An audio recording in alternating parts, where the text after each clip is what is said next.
Welcome back to Cards and Comics. I got a check out my cards mail day to go over with you guys.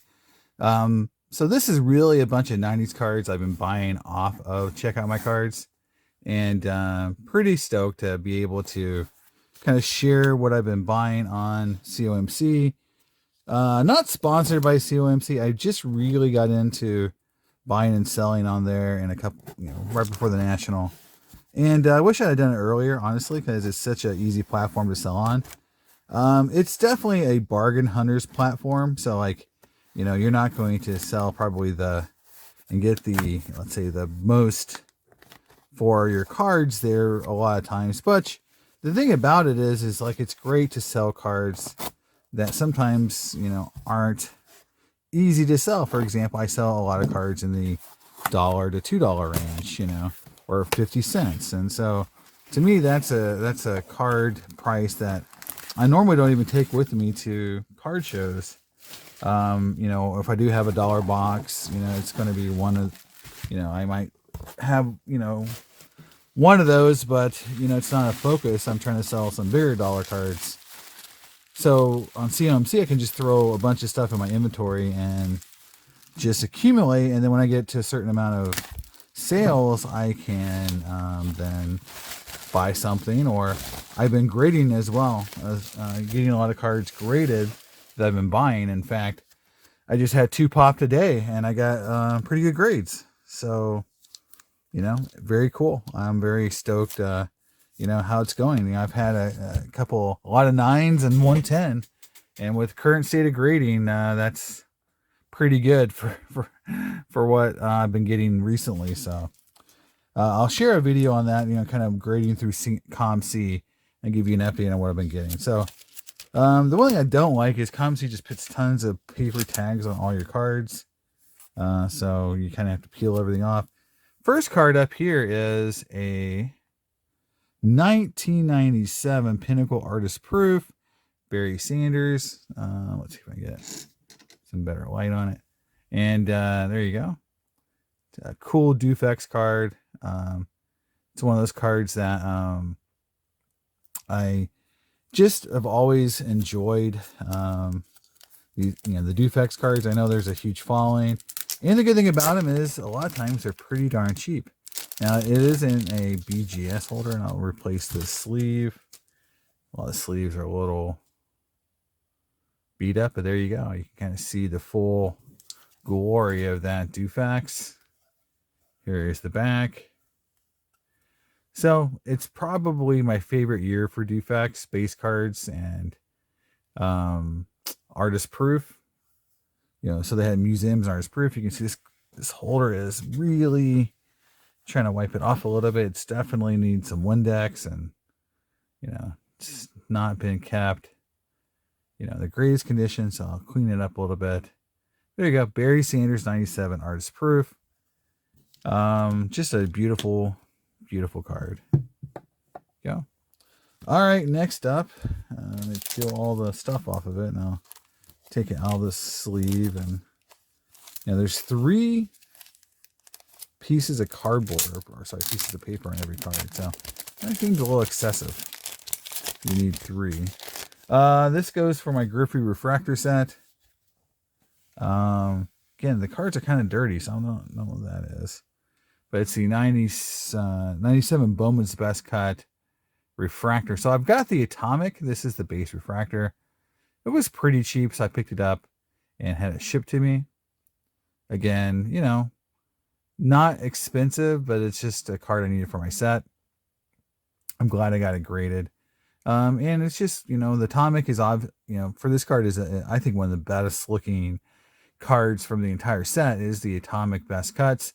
And they're not super expensive. So it's one of those sets that if you're into cool looking refractors of the 90s, it's one of the ones I would recommend because they don't break the bank. They're really cool. They're die cut, and the Atomic that year is sort of that refractor pattern that's used on 97 embossed refractor. So it's a really cool pattern. So this is one that I actually graded myself. So this is a card that came back graded by me through COMC. So this is one of the first cards I had graded. It just came back, and it's a 99 Bowman, or sorry, Topps Chrome Barry Sanders refractor, and it came back an 8. So I bought it on COMC Raw, and it came back an 8. And it's a little off center left to right, I'm not going to lie. But it's a really pretty nice card. And honestly, you know, getting an 8 in this card is so common. I mean, these cards are just super sensitive. You know, they didn't have a protector or anything on them. So to me, an 8 is the grade I was hoping for. I mean, 9 would have been great, but I knew, like, you know, if it got an 8, it's a little off center, that would be a good grade for this card. And it got an 8, so I'm happy. So pretty cool. I mean, one of the first cards I got graded by PSA, came back kind of what I was expecting and hoping. All right, next up is the card I bought during one of my COMC videos for my Frank Thomas collection. It's from my favorite 90s set, so I'm sure everyone, you know, it's like the drinking game for everyone who is following along at home. We know what this set's going to be, right? 99 Bowman's Best Frank Thomas Refractor. Now, this card has a pretty gnarly print line, like a lot of the cards did. Still got a 9. It is a old grade. It's definitely an older graded card. So for people who have that older grade card bias, like, oh, this card would never grade a 9 today with that print line. I don't really think that. I think print lines aren't the end all be all of a card not getting the grade. Let's see, number out of 400. If the rest of the card is super nice, I've seen these cards grade recently with print lines to 9. So it's not always the case, but it definitely is one of those things. If you're visually repulsed by print lines, and this card's probably not for you, but to me, they're so common in these sets, and especially this set, that I don't really mind it.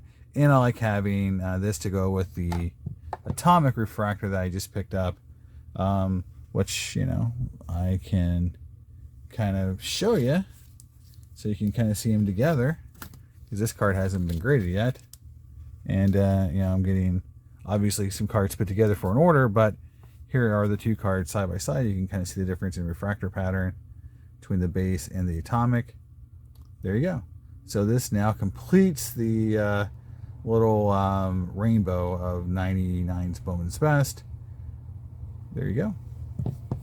So that was cool to pick up that card, and you know, pretty easy and pretty cheap. Next up is another card I got graded. So this is another card that came back. I bought it raw, got it graded, and it's a weird card. You know, obviously it's not going to fit in player wise, but it's a set that I've never owned before in a refractor. And it was just like, I felt like it was cheap enough that I could just grab it, and I know there's going to be people out there interested in this set going forward. So it was graded by me through COMC. So it's the second card. Came back at 9. It is a Fortune 15 Troy Gloss. And to me, like, just seeing a Fortune 15 in hand for the first time, like, I've seen these cards at shows, but just, you know, like, just the depth of the, you know, refractor. And again, I talked about with the man, like the Fortune 15, the man's like these 98 and 99 refractors out of Chrome and Finest are probably, you know, deservedly some of the best looking refractors ever made. This has got the multicolor, you know, border here, similar to the man, but just such a depth and almost like 3D effect with him in the background. It's just a beautiful card. I could go on and on. The only thing that's odd about it, it's not double-sided, but there it is, number 8 of 100. So, you know, I took a flyer on it raw, got it graded, came back at 9. So to me, that is sort of what you would expect that card to kind of grade. You know, you can't ever expect 10s, so it was cool to pull that card and get a 9 on it. I was very, very happy to get that card graded, come back at 9, because, you know, this was an experiment. Like, I didn't know if, like, everything on COMC was going to be like PSA 7s or 6s, you know, because they're, you know, all raw and they're kind of beat up, and that's why they're on COMC. In reality, I'm finding the cards are in kind of like normal condition, like 8s and 9s for 90s cars is pretty common. So to me, I was really surprised by just, how great the condition was so far of the stuff I've graded. And even the newer stuff, I've had a couple pop today that were, I thought did well from grading perspective. Next up is a pretty cheap little card I picked up. It's the 1999 Finest split screen A-Rod refractor with the Griffey non-refractor. So this card's got a gimmick. You either get one with this refractor, or both refractors. So you got to get three of this card to get the full refractor set of this card. And I understand the design, I understand the gimmick, but it does make me have to buy this card 3 separate times to get the full set, and it's not cool enough for me to be like, oh, I'm got 3 of the same card. It's just refractor in a different spot every time. So this is the A-Rod version. So I needed it for the set. That's really what it is. It's a Griffey set piece. So it goes here with this other refractor I picked up at Griffey. And then last but not least is a set or a card from a set I've actually bought quite a few cards from recently. If you've been in my videos, my old videos, you've seen this set.